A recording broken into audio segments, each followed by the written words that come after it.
As for Auburn, like before we get back to Henson, talk about Duke's offense. Jeff, you were there in person. Even though Auburn lost the game, Janai Broome and Tahad Pettiford and Baker Mazzara, it's a 6-point defeat, but Auburn just never stops. You spent the day with them. You were in the film room this morning. What did you learn about this group spending the whole day with them? Well, that they're chipping their shoulder guys, right? That they only have one guy that was really ranked high. A lot of these kids are we forget, Janai Broome came from Morehead State, and he's developing still into a leader. That is not natural for him. You look at some of the other guys on the team. Pettiford's the one guy, and I was actually surprised, and I'd like to ask Bruce Pearl this, why Pettiford wasn't in at the end of the game. Because he was giving you offense. He had 4 fouls. I understand that defensively he was going to hurt you a little bit. But, man, he is electric, and he can go get you one whenever he wants. And how loose this team was, but how focused.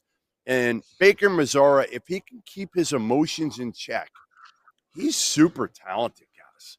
Like, he is that forward that just can step out, make plays. He's fearless.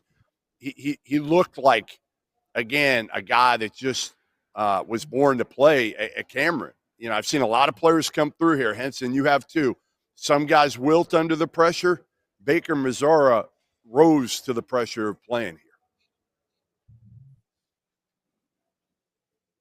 I agree. Rob, go ahead, I agree. I didn't know if that was like rhetorical or I know it was like an ending statement. But no, Baker Mazzara, if he can stay focused and not as a young kid say crash out, then he helps this team.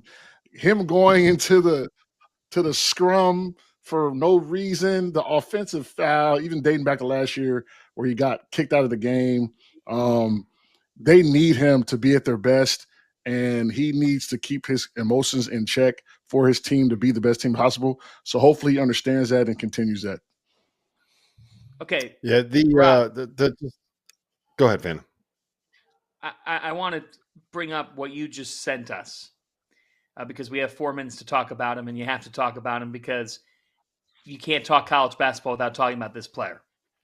Tonight, Cooper Flagg had 22 points, 11 rebounds, 4 assists, 3 steals, 2 blocks, and not a single turnover. Greg Harvey on X, between the numbers,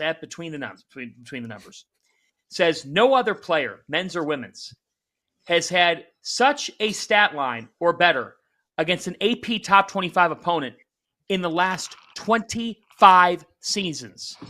Meaning, Rob, what we watched tonight was something that nobody has done in college basketball in a quarter century in a game of this type of significance.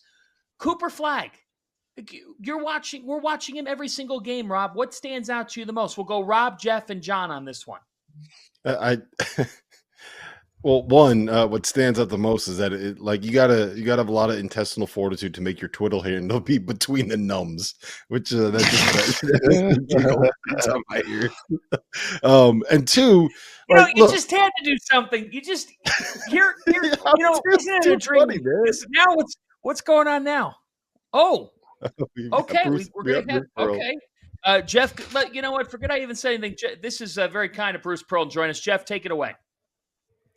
All right, Bruce, you can't hear them. They can't hear you. So it's just you and I for this one. Got off to a great start, hung in there, just could never get back over the hump. What was it in the second half that you guys just weren't able to do to get over that hump? Let's start with the first half, and that is we got off to a great start. We were playing great defense. They couldn't score against our half-court defense when we were fresh and furious. We got some great looks down the other end, and obviously – showed that we weren't intimidated by being in a great environment. We came with a great preparation. We were ready to play. They're really good. They're really talented. John Shire doesn't get enough credit for the job he does. They run really good stuff that's hard to guard. And they got us in some mismatches. They find ways to get, Cooper in against your guards, and we did not do a very good job of stripping and ripping him. Their shooters are hard to come off of. They're hard to come off. Cooper's their best breakdown guy. He's their best playmaker. You said that to your team this morning. Yeah, and he was able to get in there and makes 4 assists and no turnovers. Duke is really, really good. I mean, whether the best team in the country or not, they very well could be. They've got the combination of talent, unbelievable length. They play with a purpose. But Proctor and Proctor, the shot from the top was a killer for you, no doubt. And then Janai had one go in and out late. That 3-ball cuts it to 2, and we never was able to scare them in the second half to maybe see if our experience could take over. Do you feel like, okay, if I'm saying to you now over the first month of the season now, if you would take this, I know again you're pissed off right now that you didn't get a win because you were right there at Duke. And by the way, your first ever coaching appearance in Cameron. Yep. But you got to feel good about where this team has been for the first month of the season. Yep. And look, this is a lot of people are going to come in and get run out, right? They're going to win this league by several games. So I'm pleased with the way we competed, the way we kind of hung in there. You have to have special, from more than just a couple guys. Todd was pretty special tonight offensively. Not great on the defensive end. My question to you, I'm going to ask you. Yeah. Why was he on the bench at the end of the game with 4 fouls? Just because of his defense. Yeah. He understood that, and he understood that wasn't a punishment. That was just, we got to get some stops. Offensively, he was – I know you needed stops, and then you also needed a guy who could break – right. It was hard. Yeah. But he gets it. And he wasn't. Our guards got out rebounded, and our guards just got to do a better job defensively. Duke scored. What did they score? They scored 84 points and shot, 50%. They're gonna win every time. After the first few minutes, I thought the game flipped. Like I thought you had them early, thinking about themselves, and then they were able to make a couple shots, get back in the game quickly, and then they got their confidence back. Yeah, and the transition was a huge thing. We didn't do a good job on the offensive end. They came down, they run. Their ability to block shots, and we took that ball into traffic several times and got bodies on the floor, and then it's a layup or a 3 at the other end, and so we definitely, didn't take care of them. I think our offense really hurt our defense. Last one, I'll let you go, and I appreciate all the time today. Have you here and have access, so you got a chance. Jeff got a chance to be in our locker room and hear the preparation and hear the things we talked about, which I think for an analyst is really good.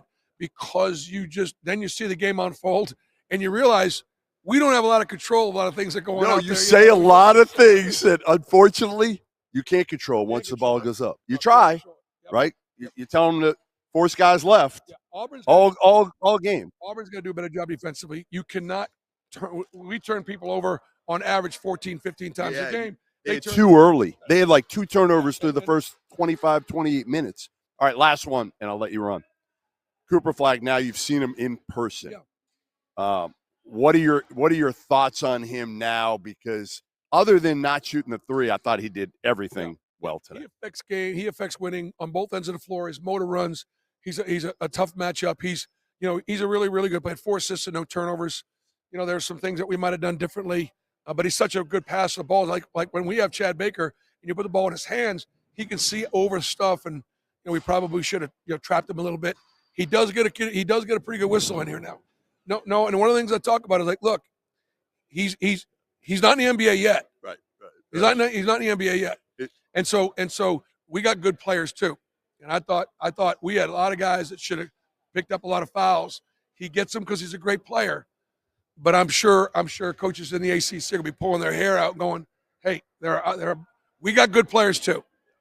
No, you played. Listen, I thought you played well enough to be in the game at the end of Cameron against a really good, talented Duke team. And a really well-coached team. You guys have proven a lot. You guys have proven a lot over the first month of the season. Kansas lost tonight at Creighton.